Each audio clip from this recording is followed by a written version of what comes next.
Всем привет! Сегодня посмотрим коробку с моделью от фирмы китайской Meng Model, которая называется модель Panzerhaubitz 2000, германская самоходная артиллерийская установка, или German Self-Propelled Howitzer. Значит, забавный довольно у Менга подход к бокс-арту. Сразу хочу сказать, что несмотря на то, что надписи, все пояснения написаны горизонтально, по факту бокс-арт нужно смотреть именно вот так, вертикально. Тут и Менг написано, и, собственно, сама самоходка в боевом положении, она влезает на бокс-арт только, собственно, с задранным стволом, только вот так. Ну, конечно, смотреть мы по итогу будем вот так. Да, что значит по прототипу? Коротенько можно сказать, самоходная современная немецкая артиллерийская установка производится с 1998 года. Именно тогда немцы в сотрудничестве с другими европейскими странами НАТО разработали для себя такую единую новую современную артиллерийскую установку.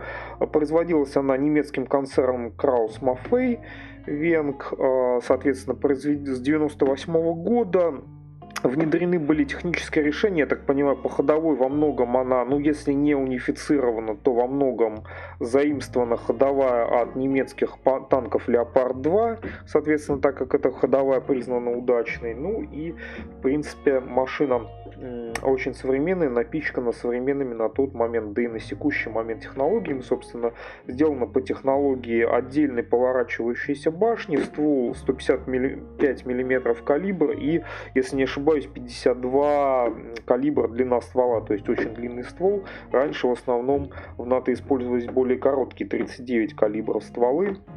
Значит, что еще из интересного по прототипу можно сказать? Машина, значит, для нее характерно бронирование не очень серьезное, достаточно по факту в основном противопульное бронирование, что корпуса, что боевой рубки. По некоторым участкам вообще буквально только от стрелкового бронирования, стрелкового оружия защищает. Машин было произведено с 1998 года не очень много, всего вообще по всем странам, куда она экспортировалась, что-то там не больше, по-моему, 200, ну, может быть, максимум 300 машин, я точно, к сожалению, не помню. Значит, из безусловных как бы плюсов данной самоходки, то есть очень высокая технологичная система наведения, то есть она фактически там полностью автоматическая система наведения, машины с корректировкой по наведениям GPS, использование очень высокотехнологичных крутых снарядов, то есть как и с реактивными какими-то составляющими, так и с системами корректировки в полете снарядов, ну то есть чего там только нет. Благодаря этому как бы очень высокая дальность прицельной стрельбы у данной машины, то есть там что-то максимальное по разным сведениям, в зависимости от разных применений различных типов снарядов, она может варьироваться от 50 и даже до 60 километров. Я, если не ошибаюсь, эта машина вообще, по-моему, там обладает рекордом каким-то по дальности прицельного выстрела с использованием какого-то специального снаряда. Значит, что еще можно по ней сказать? Экипаж 5 человек, то есть довольно много. Если система наведения, в принципе, у нее полностью автоматическая, то вот система заряжания у нее не автоматическая, ее, скажем так, называют полуавтоматической, то есть там частично автоматическая загрузка снаряда, но при этом пороховые модули загружаются, собственно, заряжающими, которых в максимуме может быть аж целых 2 человека. Ну, если с пониженной скорострельностью, то, в принципе, функцию заряжающего может исполнять стрелок-наводчик.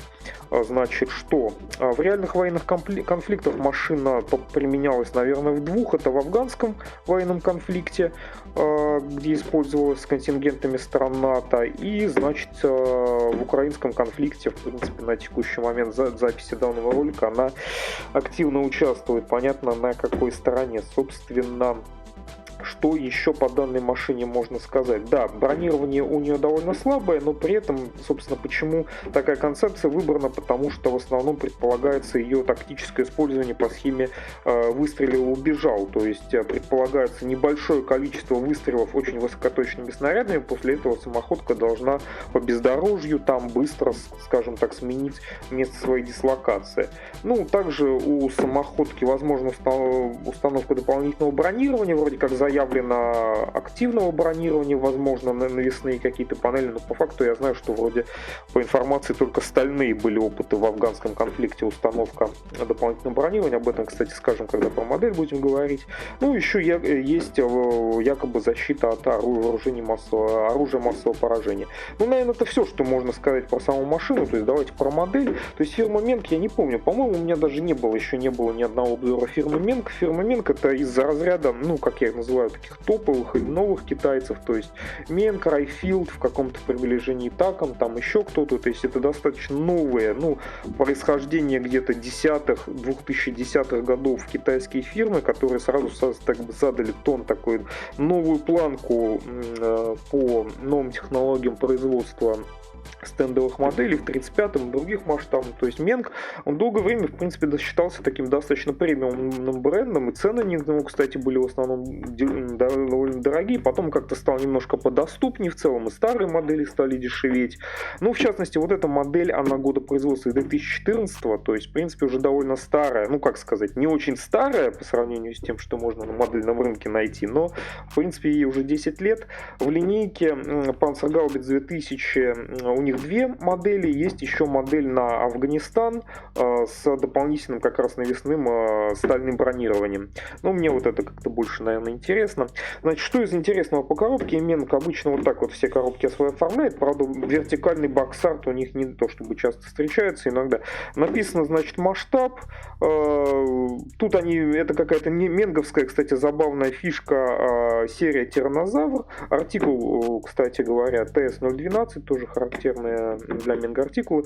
Серия Тиранозавр это какая-то внутренняя фишка Менга, они, видимо, по историческим периодам, по масштабам как-то делят какие-то свои модели на линейки различные, которые называют различными забавными названиями, в частности, по-моему, там в основном каких-то динозавров они сюда все время подрисовывают. Никогда не понимал, в чем этот такой прикол этого именно менговского брендирования, но ладно, просто не сказать было нельзя.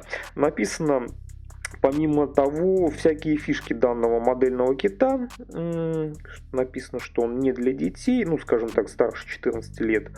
Что это сборный, что не включены краски, и что это не игрушка. Ну, короче, ничего особо. Вот, собственно, интересное написано у нас вот здесь внизу под значками опознавательными Бундесвера. Написано, что у нас рабочая подвеска и рабочие траки. Написано, что у нас металлический ствол, так сказать, соответствующий прототипу дульным тормозом. Значит, из прозрачного пластика у нас перископы и ходовые огни всяческие там. Значит, 3 схемы окраски, об этом нам Мен сразу здесь пишет. То есть прям основные фишки перечислил. Кстати, многие китайцы так делают на несколько стран. И что присутствует также детали управления. То есть буквально вот обзор не нужно делать, все написано прямо на коробке. Значит, что по боковикам у нас на менговских коробках? Да, в основном всегда очень часто Менг дает краски только на АК Interactive. Я так понимаю, у них там какой-то договор между собой есть. Краски перечислены вот здесь, но в принципе их довольно много. И еще здесь у нас присутствует один боковик на Бундесвер на 115-й бронированный артиллерийский батальон Германия. Собственно, ФРГ армия. На другом боковике у нас присутствует небольшая историческая справка, собственно, по Panzergaubitz 2000, что там, из чего производились на основе базы Леопард-2, сколько боекомплект, ну тоже интересно, я это в основном все пропустил, когда говорил. И Kit-Info, то есть это небольшая информация по самому набору, где, я так понимаю, они еще раз дополнительно перечисляют фишки данного набора, в частности, говорят и то, что люки можно открывать, закрывать, опять подвижная подвеска и так далее. В принципе, вот, кстати, габариты модели тоже мелким шрифтом здесь написали. Можно увидеть, что габариты готовой модели будут 34 сантиметра в длину и около 10 в ширину. И, значит, еще второй боковик, окраска на греческую армию, парад 2005 год. Соответственно, вот еще мы видим, что Менг это гонконгская фирма. И, собственно, на таких боковиках, кроме артикула, ничего мы не увидим. На обратной стороне никаких дополнительных рисунков фотографий нет, можно залезать в коробку. Да, у Менго всегда, кстати, очень такие широкие, толстые коробки, как бы, и поэтому литники обычно в них лежат довольно свободно, хотя вот здесь их довольно много, и они, получается, коробка все равно забита под самую крышку, но, по крайней мере, я думаю, это уменьшает риск передавливания. Значит, у Менго тут у нас маркетинговые материалы. Менг, насколько я знаю, постоянно проводит какую-то акцию в Фейсбуке по выкладыванию менговских моделей и типа там какие-то, по-моему, даже призы, собственно, раздают, поэтому вот такой вот флаер с описанием собственно, этой маркетинговой акции часто в свои модели вкладывают. Значит, внутри у нас пластик бежевого такого цвета. Соответственно, все литники либо по два, либо по одному упакованы. Значит, крупные детали у нас в отдельных пакетиках отлиты зацело. Да, но нет никакого отдельно под них бокса отдельного, просто они так лежат. Значит, опять продолжается пластик. Все в отдельных пакетиках. Значит, внизу отдельные маленькие пакетики, в основном траки, я так понимаю, другой пластик, судя по всему, отлиты по-другому, таких мини-кусочках литничков, опять по ходовой, это я так понимаю, ну, так, те самые сборки с пальцами, биноклями так называемые, тоже относятся к ходовой, тоже лежат отдельно таких на мини-литничках таких, это опять же детали каких-то грунтозацепов дополнительных с кондуктором тоже относятся к ходовой. Прозрачный пластик в отдельном пакетике. Помимо этого, значит, металлический ствол. Да, нам об этом заявили на коробке, и вот не обманули, он действительно здесь присутствует. Раньше я видел, кстати, в более ранних комплектациях его в коробочку в такую маленькую клали. Здесь он у нас просто отдельно лежит, но он, в принципе, в наличии есть. Дульный тормоз, судя по всему, нет, он не металлический, и, видимо, где-то в пластике у нас присутствует, я так понимаю. Не 3D-печатный ничего. Также пакетик у нас присутствует, в нем лежат платки фототравления, да, довольно, ну, не так, кстати, скрупулезно упакованы, как у Менго, как у Трампетера обычно. Но, в принципе, это нормально, потому что общий уровень другой модели, я думаю, поинтереснее, чем у Трампетера средние. Значит, две платки, маленький трос, не, судя по всему, не медный, а из чего-то другого. Может, какой-то алюминий. И, значит, декалька, прикрытая листочком. Помимо этого, на самом дне видим цветную, похожую на типичную трампетеровскую вкладку по окраске. Кстати, цвета довольно блеклые, ну да, в принципе, и ладно. Собственно, у нас писали вроде про 3 варианта, но вроде бы действительно на 3 варианта. Ну ладно, это мы посмотрим отдельно, тут кое-что мне не сразу понятно. Я понял. Цветная вкладка у нас разворачивается, я не сразу заметил, это не один листочек. Значит, и в самом конце у нас, собственно, инструкция в виде книжечки. Собственно, с бумажной части мы и начнем. Да, у инструкции, конечно, это не звезда.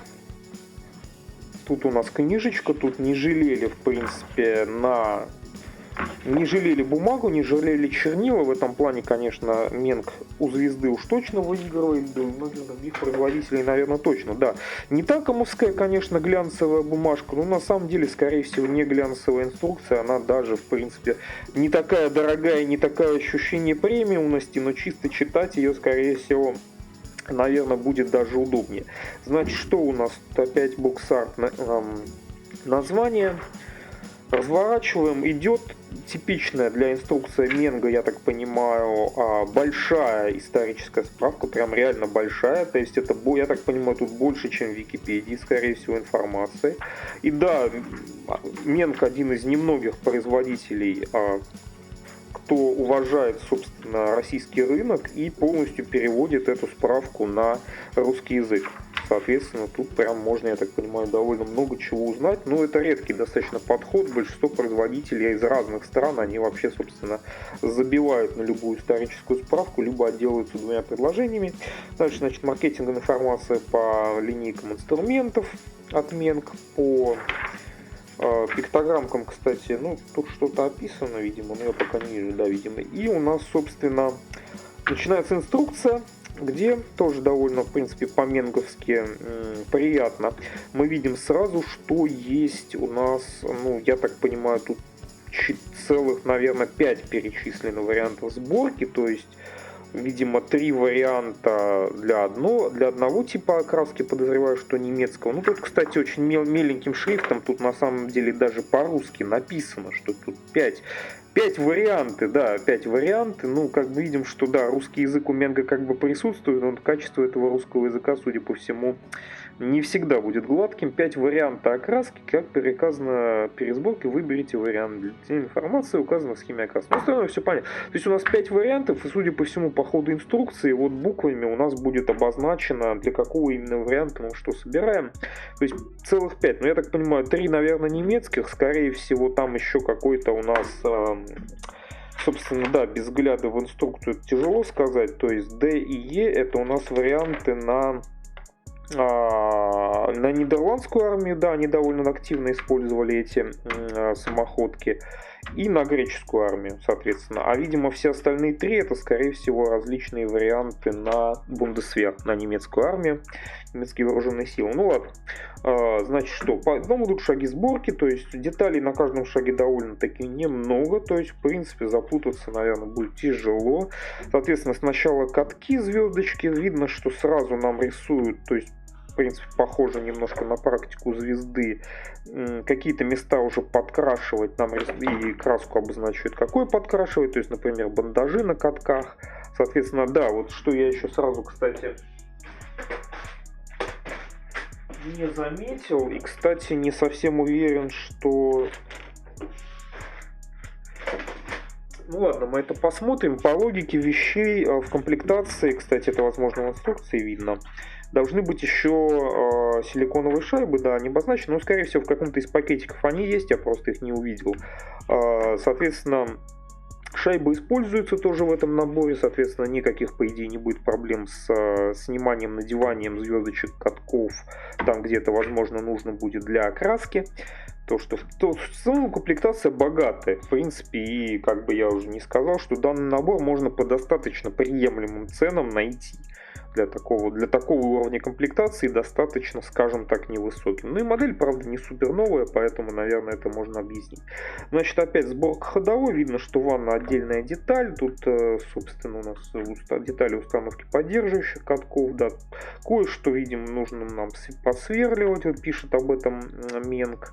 Но об этом очень, я так понимаю, подробно на различных языках, в том числе русский, у нас написано, то есть, соответственно, нам не просто пиктограммами, например, рисуют подсверлить, а еще и под шагом дополнительно прям пишут, что вот вы обратите внимание, что на данном шаге у нас вот обозначено, что нужно сверлить.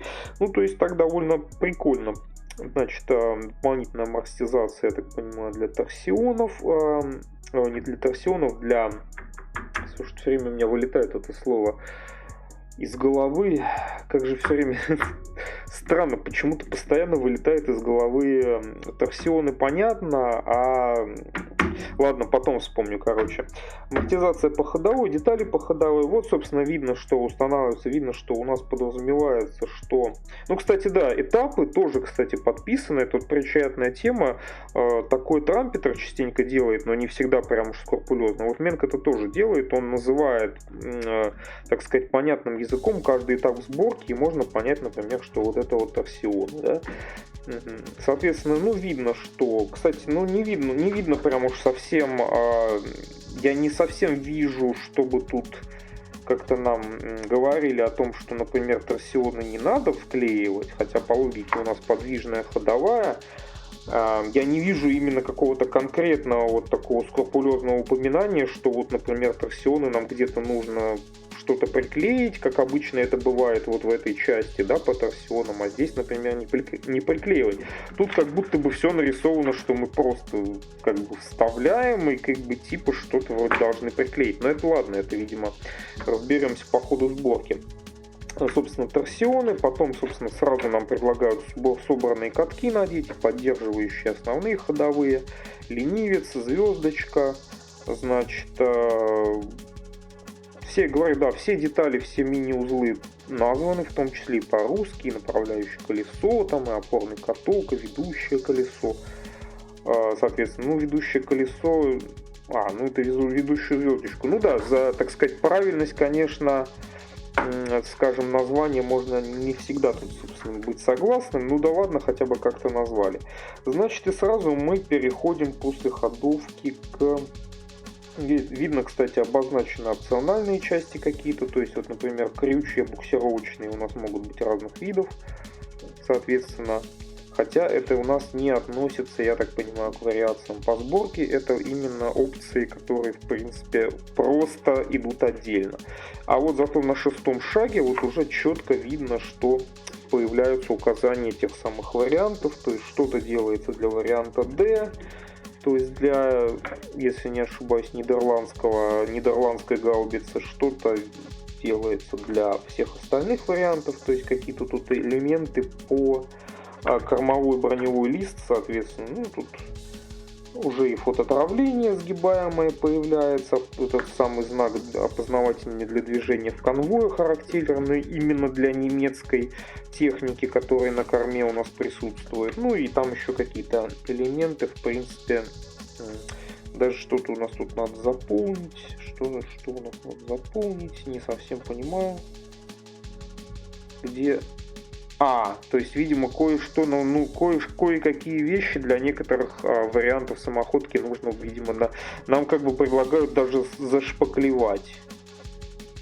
Даже вот такое у нас в менговской инструкции присутствует. Ну, то есть, это сразу видно, ну, по крайней мере, достаточно серьезный подход к копийности. Угу. Так, значит, потом у нас, собственно, продолжается ванна, перегородки, распорки ставятся, видимо, это, судя по всему, для плавательной жесткости в корпусе, то есть никакого, кстати, интерьера у нас, я так понимаю, ни боевой рубки, ни, собственно, корпуса у нас нет, кормовая деталь устанавливается, еще по кормовой детали для некоторых, опять же, вариаций показано, там детали могут отличаться, и, соответственно, дальше у нас опять продолжается корма, деталировка кормы, еще больше деталировки кормы, соответственно, и переходим к 9-му шагу, мы, собственно, к верхней части корпуса, которая, как мы видим, в одну деталь. Тут тоже, я так понимаю, появляются вариации на различные варианты сборки для различных, так сказать, стран. То есть, что тут у нас? Какой-то интересный момент показан, собственно, какой-то узел, хотя не совсем понятно, что именно здесь показано. Видно, что это какая-то крышка на брызговики или просто сами брызговики, но что именно здесь изображено, я не совсем понимаю. На что-то здесь, наверное, предлагается обратить внимание. Ну ладно, помимо этого у нас есть шанец, который предлагают сразу нарисовано, как окрашивать. Ну, сразу предлагают приклеить, уж приклеить или не приклеивать, это уж, наверное, на собственно, усмотрение моделиста. Потом продолжаем деталировку, собственно, корпуса верхней части. Судя по всему, вот так обозначены, я так понимаю, это травленные детали, видимо. Да, это, видимо, так обозначены травленые детали, то есть Менг их обозначает, то есть буква X, там, видимо, платка V, то есть это травленые детали, судя по всему, отдельно Менг выделяет. То есть он не как обычно там PE, там Photo-Etched обозначает эти платки, а тут, видимо, у него свое обозначение, немножко не похожее на других производителей, ну да ладно. Значит, что? Ну, кстати, из приколов видны, что, как и похожая тема на леопардах, у самоходки есть эти зеркала заднего вида боковые. Они, кстати, я так понимаю, раскладываются и складываются, но, судя по всему, вот нам предлагают их сделать только в сложенном положении. То есть заморачиваться, видимо, каким-то изображением зеркальной части, собственно, этого зеркала нам, наверное, не придется. Нам предлагают его просто сразу сложить. Ну, в принципе, мне такое решение даже больше нравится. И, значит, дальше у нас вот устройство, это, по-моему, для удержания в буксировом положении или что это, не совсем понимаю. Ну, довольно много деталей из фототравления. Мелкие элементы, опять же, нам сразу рисуют, какой краской подкрашивать. Значит, и переходим к люку механика-водителя. Тут, я так понимаю, нам предлагают сделать его подвижным, то есть отдельно по петлям рисуют, что приклеивать их, собственно, не надо. Ну, довольно много, кстати, этапов сборки люка механика-водителя, то есть довольно сложные. Тут, наверное, прозрачный пластик у нас появляется. То есть интерьера нет, но вот я так понимаю, люк механика-водителя у нас может быть подвижным. Так, и установка, собственно, этого самого люка, собственно, на корпус. тут видим, и даже нам для понятности кое-что показали в проекции сбоку, там фары, еще что-то. Кронштейн крепления пушки по походному, да, вот он действительно здесь присутствует. Левые и правые фары, собственно, по левым и правым фарам нам и показали, как должна выглядеть их ограждение, видимо, под каким углом оно должно стать, то есть, чтобы мы там чего-то не напутали. Вот так вот. То есть, Менг действительно радует подробностью и вниманием к деталям. По крайней мере, в инструкции он старается это делать. Ходовая часть. Нет, все еще детали корпуса. Какая-то мелочевка. Довольно много мелочевки. Как ни странно, мне казалось, платки небольшие. Но вот, в принципе, тут довольно много всякой мелочи из фототравления, которые, я так понимаю, в итоге это что-то типа каких-то ручек, держателей поручней на какие-то дополнительные элементы по бокам корпуса. То ли какие-то допшанец, то ли какие-то еще элементы. Соответственно, видимо, все эти держатели нам предлагают согнуть. Но это, кстати, уже черта довольно продвинутого тогда такого моделизма, потому что, скажем так, моделисты по хардкору, они частенько в моделях, где это не предусмотрено, занимаются как раз докупкой именно этих элементов из фототравления, да, или даже зачастую изготовлением, то есть тонких ажурных, видимо, деталей, которые не копийны в пластике будут. Здесь же, я так понимаю, Менг у нас это придает из коробки, что, конечно, повышает сложность сборки, да, так как бы нет альтернативы в пластике, да, я насколько понимаю, то есть как хочешь не хочешь, занимайся фототравлением, даже если ты считаешь себя новичком. Но вот для тех, кто в принципе, наверное, более требователен к моделям, то это, конечно, безусловный плюс, так как это все из коробки. И укладка элементов банника. Вот видите, как раз вот проблема, когда ты смотришь на модели и не понимаешь, о чем речь. Вот здесь у Менга это действительно очень прикольно. То есть практически любые детали, почти все узлы деталей подписаны. То есть это банник, понятно, становится сразу, что это складной банник и его держатели. Ну и там правый борт тоже, видимо, детали банника, я так понимаю, продолжаются. И, опять же, вот видим различные варианты тоже показаны, за этим надо следить.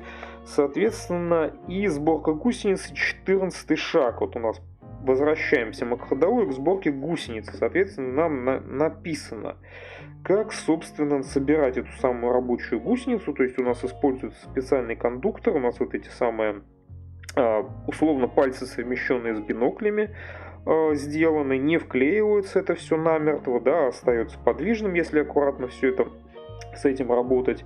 Также вот тут у нас сразу рисуют, как подкрашивать, и видно, что кое-где нам предлагают использовать дополнительные грунтозацепы собственно, на гусенице. Но, видимо, я так понимаю, в реальности, наверное, так и было. То есть, я так понимаю, что не вся гусеница была в грунтозацепах, а то есть они с каким-то определенным промежутком выставлялись. Единственное, не совсем понятно, вот эти подушки, они боевые какие-то гусеницы, или это какие-то, не знаю, там гусеницы для асфальта, для транспортировки, сложно сказать. Или в действительности был только один вариант, и грунтозацепы только добавлялись в определенном количестве. Но это сложно сказать, не совсем понятно, потому что вот эти подушки, чисто так на первый взгляд, они выглядят гладкими и резиновыми. Уж не знаю, что там в реальной боевой эксплуатации, что там за грунтозацепы, какие гусеницы использовались. Ладно, нам предлагают, собственно, эту гусеницу уже сразу натянуть на, собственно, катки.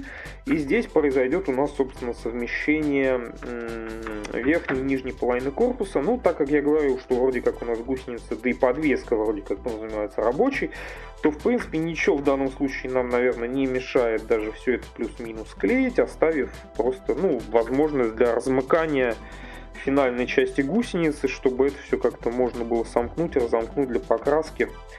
И удобность при рабочей гусенице, в принципе, никаких ожидаемых проблем со снятием и накидыванием этой гусеницы у нас быть не должно. Так, да, 16 шаг, продолжаем. Собственно, появляются юбки, вот эти боковые, появляется окраска осветительных приборов, элементы задних панелей и брызговиков сзади. Тут тоже, травления тут нет, но, в принципе, тут в основном осветительный прибор, который нам, ходовые, с стоп-сигнал и прочее вот это покрасить нам предлагают.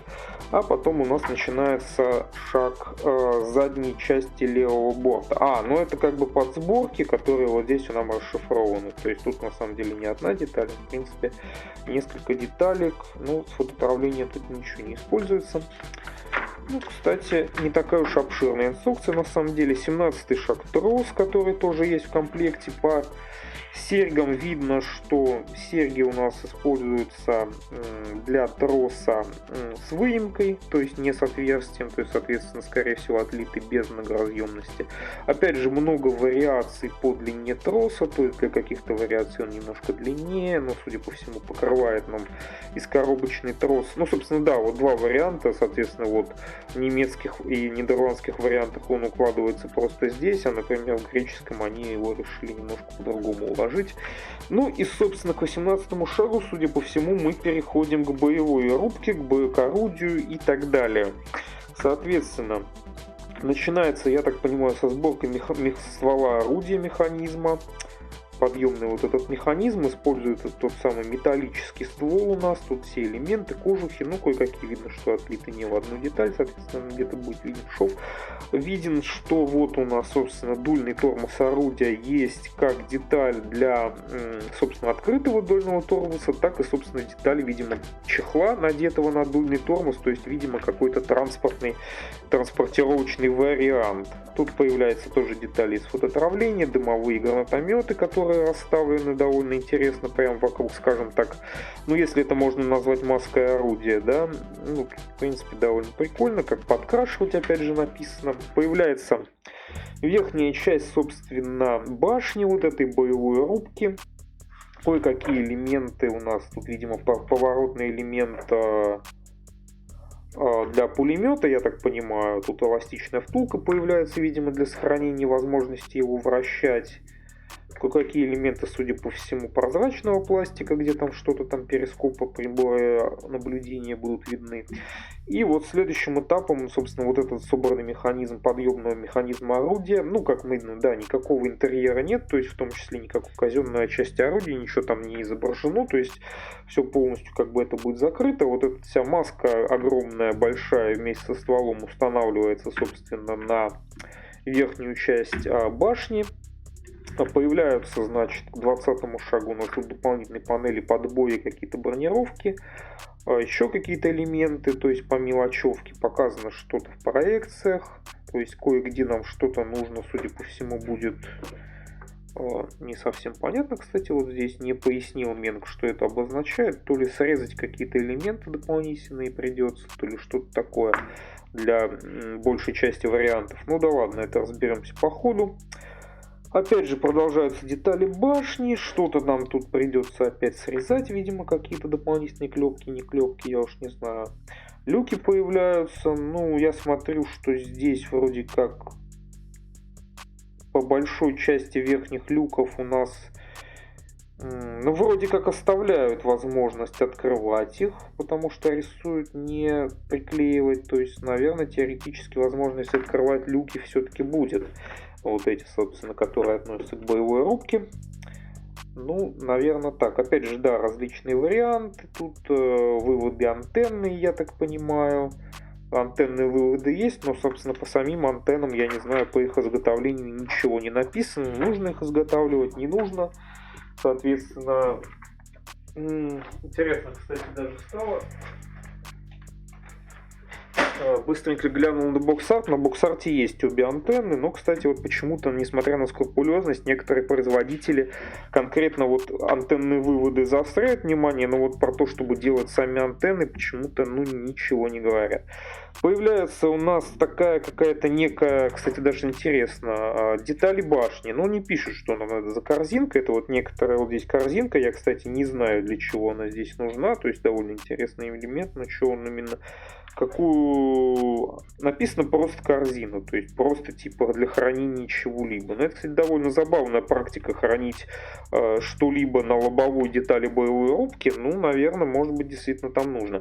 Вот она из многих деталей собирается, в том числе и встравленных сеточек, то есть, в принципе, это логично. И, соответственно, пулемет. Пулемет у нас МГ-3. Ну, кстати, я уже говорил, по-моему, в контексте Леопарда Хабибосовского, что эти МГ-3 это, по сути, очень достаточно слабо измененный МГ-42, который ведет свою родословную сами все знаем откуда, и что удивительно, он до сих пор еще стоит на вооружении и вполне себе используется. Ну, вот это ограждение, собственно, я так понимаю, это командира. Если не ошибаюсь, по-моему, командира, да. Я уж не знаю насчет возможности дистанционного управления пулеметом. Скорее всего, наверное, оно тоже есть. Ну, короб патронный, там пулемет, окраска пулемета. Ну, в принципе, тут не супер все прям сложно. Ну, деталей вроде как много, но не супер прям много. Какие-то дополнительные панели исправления, прикрывающие, ну, наверное, воздухозабор, какое-то кондиционирование. Я уж не знаю, что дополнительные какие-то приборы наблюдения или прицелы, или что-то такое. Ну и вот, собственно, стыкуем верхнюю часть боевой рубки с нижней. Вот у нас башня заканчивается. И практически финал, 23-й шаг. Появляется немножко фототравления вот здесь прикрывающего ну, подъемную часть орудия. Значит, тоже, что можно сказать... Не совсем понятно, что это обозначено. Не приклеивать здесь, что ли, или что. Ну, в общем, понятно. Башню устанавливаем на и, собственно, получаем практически собранную, готовую самоходку. И в самом конце у них раскладка литников. Видно, что, в принципе, ну, их довольно-таки много. Пакетиков мы видели много. Ну, не то чтобы супер много. Из интересного, ну, в принципе, это то же самое, все я это показывал. И в самом конце у нас перечислены краски. Видно, что не только АК Interactive, то есть АК у нас дан вот здесь. И даны еще краски на что у нас даны краски? На вот этой краски Water-Based Accretion, по-моему, в какой-то я модели уже про это рассказывал. Это, я не ошибаюсь, если не ошибаюсь, краски Ганзы Сангрел. Но эти краски, по-моему, эта линейка красок, она довольно странная. Она, по-моему, если не ошибаюсь, вообще уже не выпускается. И в массе своей, насколько я слышал, она использовалась для покраски модель, скажем так, фигурок боевых роботов или что-то такое. То есть, почему, собственно, Менк решил из всех производителей и всех линеек краски выбрать альтернативно к АК Interactive только довольно странную серию, мало распространенную, скажем так, и не заточенную под стендовый моделизм реалистичной боевой техники линейку красок, это я до сих пор не понял, но может какие-то причины были. Ну и вот, собственно, книжка с инструкцией у нас и заканчивается. Так. Помимо этого, значит, что на цветной вкладке, которая у нас в две странички сделана, я этого даже сразу не заметил. На первой страничке вариант, ну, тут, кстати, немножко странно, потому что вот этот вариант не подписан именно с точки зрения привязки. То есть видно, что он рассчитан на 4 варианта, я так понимаю, в том числе на 3 немецких, как я понял, один нидерландский вариант, стандартный такой немецко-натовский Woodland камуфляж трехцветный, собственно, написано, какие краски, обозначено, что где как. Проекции даны 3, то есть по сторонам и сверху, спереди, сзади не дали. И дальше идут уже более какие-то конкретные привязки, то есть, судя по всему, видимо, вот для 4 вариантов окраска одинаковая подразумевается, а потом идет рассказ о том, что по декалям, я так понимаю, различаются в этих вариантах. То есть, соответственно, вот начинаются привязки. То есть на немцев свои декали, своя схема, на еще немцев немножко другое расположение декалей. Артиллерийская школа тоже свое расположение декалей. И 14-я полевая артиллерийская дивизия, Королевские вооруженные силы Королевской армии Нидерландов. Соответственно, видим, что Нидерланды не стали придумывать свою окраску, оставили, собственно, немецкую схему камуфляжа. Единственное, тоже у них свои немножко декали, что логично. И только вот последний вариант Е у нас отличается как по логично по окраске, так и по деталям. Это нагреческая армия на параде 2005 года, соответственно, другие у них, другой рисунок камуфляжа, другие декали, свои прикольные обозначения. Но это если кто-то захочет собрать, собственно, что-то необычное. Да, кстати, по проекциям мы видим, что первая проекция у нас вот 3 вида, а соответственно чередуются потом проекции, не хватающие проекции спереди и сзади, из боковиков они уже в развертке идут дальше, они все-таки появляются. То есть по факту, в принципе, Менг дает все нужные проекции. Так, и вот, соответственно, можно наконец-то перейти к пластику. Начнем, наверное, с самого крупника, то есть у Менга похожий на Транктор, ну, частично, по крайней мере, пластик пакетов, такой же вот, который нужно резать.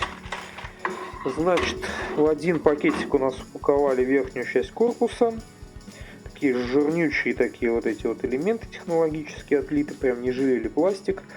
Ну, прикольно, видно, что в отличие от более дешевых каких-нибудь трамперов с хобби-боссами, прямо на пластике отлиты элементы антислипа, то есть покрытие для противодействия соскальзыванию ног, собственно, с корпуса техники. Ну, крутая достаточно детализация, куча вот каких-то элементов, ну, крепления, я уж не знаю, подбой, не подбой. Сложно сказать, что вот это вот за большое количество элементов, знаете, немножко на скалолазный парк напоминает.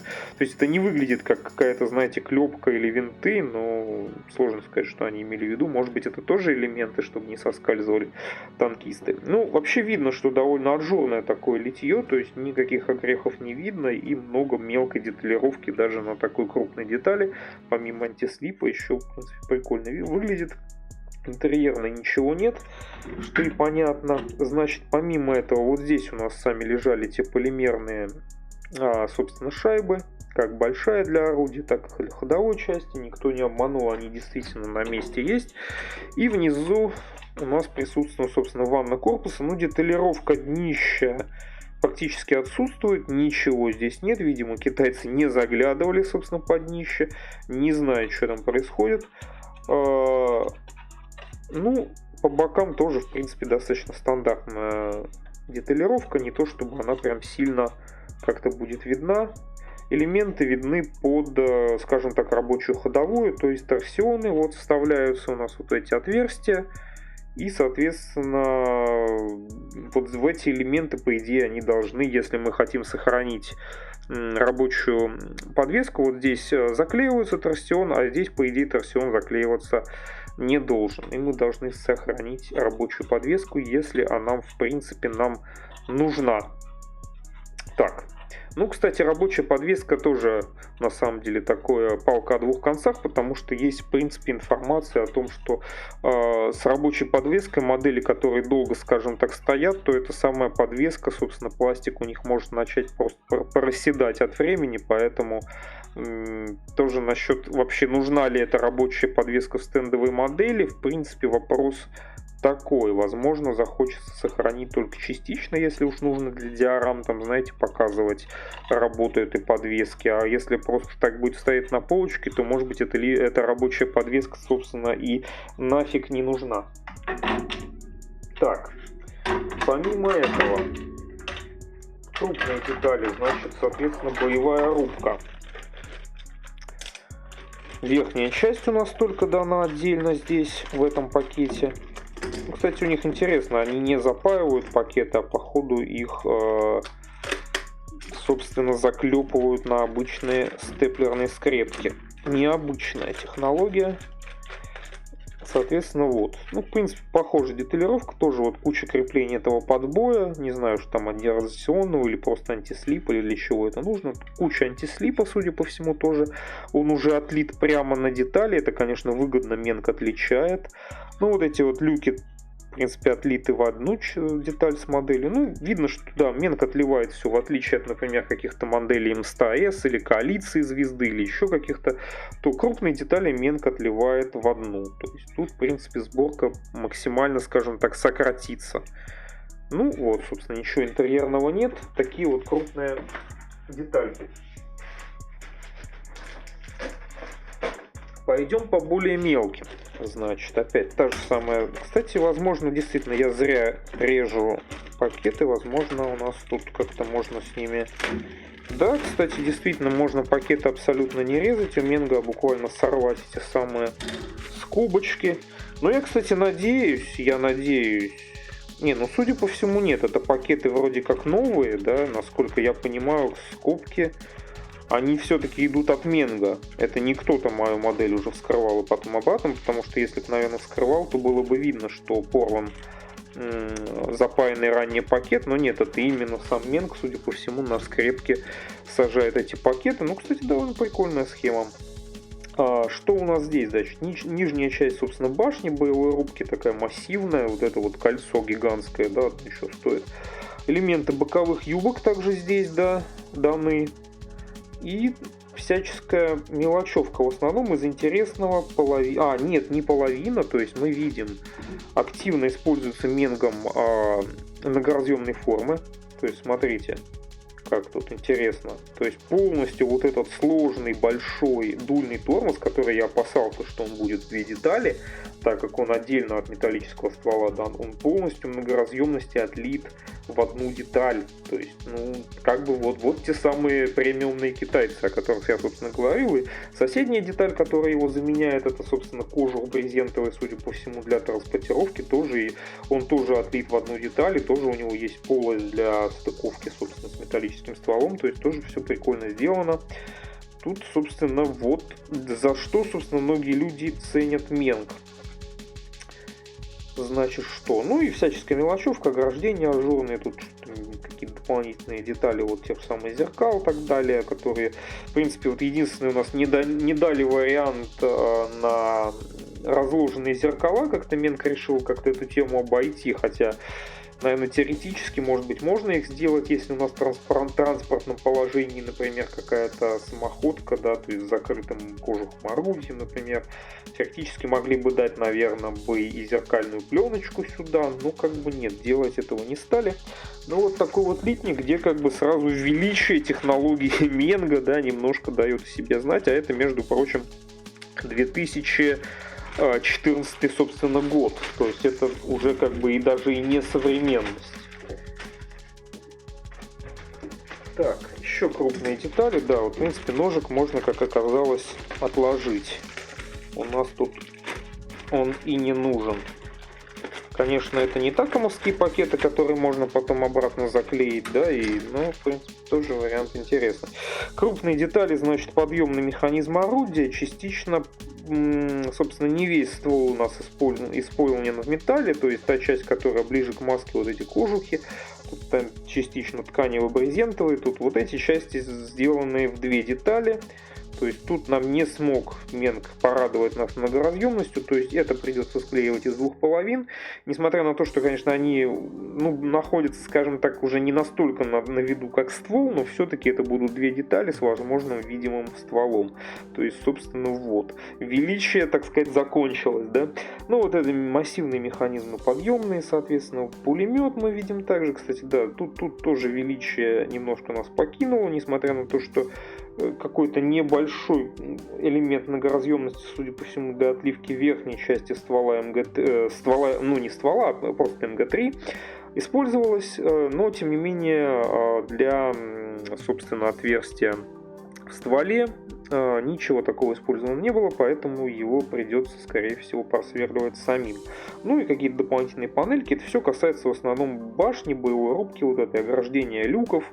Судя по всему, командира там и кто там еще должен выглядывать, я уж точно не помню. Какие-то мелочевки, что-то там такое. То есть огреков видимых по литью я не вижу. Вот единственное, видно, что с внутренних сторон такие довольно характерные для, видимо, отливок Менга такие остатки от толкателей, что ли, да, наверное. То есть они все находятся с внутренней стороны, но, судя по всему, их придется отдельно скусывать, так как, в принципе, большинство производителей, они в основном как-то уже, судя по всему, без этих элементов делают отливки, то есть или как-то их ликвидируют, то есть это единственное, может, нас на дополнительное время какое-то занять, но их удаление, скажем так, где они могут мешать нам, да, то есть, но они все находятся с внутренних невидимых частей деталей, поэтому, наверное, в принципе, разве что можно чуть-чуть на это пожаловаться, ну да ладно. каких-то огрехов, каких-то приколов по модели, то есть несмотря на то, что по идее пресс-формы изготовлены в 2014 году, тем не менее вот 10-летние пресс-формы у Менго не вызывают вообще никакого ощущения, то есть я бы в принципе даже абсолютно не мог бы сказать, что этой модели много лет, я бы, может быть, вполне мог подумать, что она вот изготовление буквально вот пресс-формы только что, потому что я не вижу никаких следов деградации пресс-формы. Так, еще один, собственно, литник с пластиком, с деталями. Соответственно, тут использован другой пакет, похожий на звездовский уже совсем. Такой блистерного типа, шуршащий весь, который можно разрывать руками, довольно-таки хрупкий, то есть если его уже начал рвать, то он у тебя обязательно развалится нафиг, и хрен ты туда еще что-нибудь положишь. Ну это ладно. Собственно, тут детали у нас торсионов, полностью торсионов и балансиров. Да, слово наконец вернулось спустя час, собственно, обзора, я вспомнил. Да, совмещенные торсионы и балансиры. Ну, соответственно, та самая рабочая ходовка, которую Менг заявляет, но, кстати говоря, в инструкции перестает почему на этом акцентировать внимание, то есть там, где они, собственно, по инструкции у нас собираются, не написано момента того самого указания, как нам собрать, чтобы у нас было рабочие торсионы, но в принципе это вроде и так понятно, кому это нужно. Ну, нечего сказать, то есть, в принципе, балансиры, торсионы, как бы, ну, собственно, вот, видно, что они все отлиты в одну деталь, тут, судя по всему, тоже использовалась многоразъемность какая-то, чтобы их так отлить. Это, в принципе, наверное, даже, собственно, хорошо, что они в одну деталь, то есть дополнительно склеивать балансиры с торсионами нам даже, собственно, и не придется. Так, да, судя по всему, дальше все пакеты с пластиком пойдут у нас вот такие вот, шуршащие, блестящие. Так, большой довольно литник Что у нас тут? Тут у нас кормовая, я так понимаю, деталь. Нет, не кормовая, это у нас распорка, которая ставится в корпус, судя по всему, чтобы это все как-то у нас жесткость некоторая имела, и, может быть, для поддержки верхней части, ну, как скажем, крыши верхней части корпуса, да, чтобы это все у нас, может, не прогнулось под башней, я уж не знаю. Ну, то есть это абсолютно технологическая деталь. Вот это, так понимаю, насколько помню, кормовая деталь. Тут прямо у нас целые ворота такие со створками раздвижные или что-то такое используется. И кормовая деталь, кстати, не помню чего. Нет, кормовая деталь именно корпуса. Да, у башни у нас отлита полностью в одну деталь, поэтому там все детали и так на месте. Собственно, детали, по-моему, лючков, если я не ошибаюсь, водителя. Детали вот задние части, вот где там элементы, ну, не брызговиков, но где-то там расположенных чего-то частично брызговиков. Там, ну, в общем, с кормовой части шанец тут виден у нас, да, вот несколько вид лопат, я смотрю, у немцев используются. Царь лопата и, собственно, сын лопата, видимо. И немножко мелочевки какой-то дополнительной, в том числе в каких-то кожухах, вот у нас я вижу отливается. Что у нас тут? По многоразъемности здесь ничего у нас не использовалось. В принципе, детальки довольно мелкие. Ну, в принципе, что? Сказать особо нечего. Все, что должно быть внутри, все в принципе внутри. И в принципе каких-то вот претензий по литью я предъявить не могу. Отлито все для пресс-форм 2004 года довольно-таки неплохо. Что у нас остается? Детали по ходовой, собственно, дублирующие, насколько я понимаю, литники. По 2 в пакете, соответственно, небольшие, абсолютно, собственно, одинаковые, да, в основном ходовая, ну и прочие дублирующие детали. Вот это я, кстати, даже не помню, что это за детали, то ли дымовые гранатометы, то ли элемент амортизации, по-моему, какой-то для подвески. Детали складного вот этого банника, судя по всему, банник там очень длинный, должен быть у такого орудия. Детали звездочки, соответственно, тоже в 2 детали. Детали люков, ну, я так понимаю, люки в основном с боевой рубки, соответственно, с башни. Немножечко мелочевочки тут такой, никакого многоразъемности тут нет. Ограждение фар, ну, насколько я помню, это оно дано, я так понимаю, в одну деталь полностью. То есть, видите, довольно сложной формы, но она отлита, то есть так, что нам не придется ее собирать из нескольких деталей. Значит, поддерживающие каточки совсем небольшие, ну и совсем немножечко еще мелочевки. Соответственно, они абсолютно одинаковые, два этих литника. Соответственно, второй можно не смотреть. Так. И еще два литника в одном пакетике. Соответственно, тут у нас катки и... Ну, ленивец я не успел где понять. Наверное, ленивец мы уже где-то посмотрели. Тут у нас, по-моему, только дорожные катки, насколько я понимаю, кстати говоря.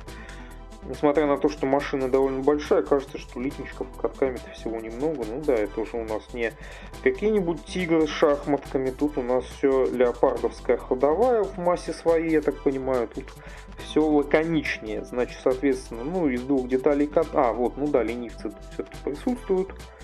Маленькие. В принципе, ничего не могу сказать. В принципе, с виду все круто. Уж насколько по копийности там чего, может быть, где еще каких-то винтиков, заклепочек не хватает. Но это, наверное, уже глубоким специалистам надо идти. Как на мой взгляд, в принципе, все довольно прикольно. Плюс про полимерные шайбы для, так сказать, удобства уже говорил. Да, и буквально получается финальный пакетик отдельный с небольшим литничком, в основном, насколько я понимаю, по мелочевочке. У нас остается. Тоже деталь похожая на что-то типа брызговиков, но я не совсем уверен, что это такое.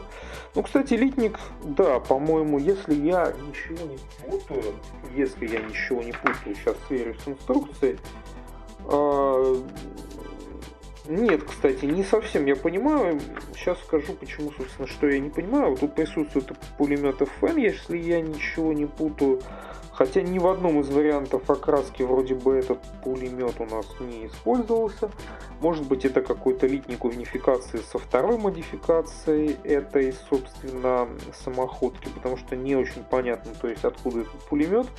Уж не знаю, греки использовали МГ-3 или что-то такое. Но вот такое ощущение, что литничек какую-то как будто бы какой-то модификации, то ли к этой модификации, то ли к какой-то другой относится. То есть как бы тут вроде как бы по смыслу не связанные какие-то элементы, но чем-то немножко выпадающие.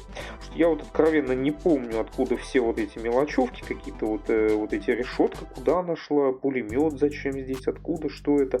Хотя вроде написано на маркировке TS12, вроде бы это эта модель, но прям сходу не скажу, что именно здесь используется, но, видимо, что-то используется. Может быть, от леопарда что-то сюда, не знаю, пришло.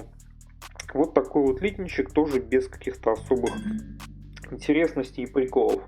Вот, это все, собственно, что касалось обычного детали, обычного пластика, скажем так, бежевого цвета у Менго. Так.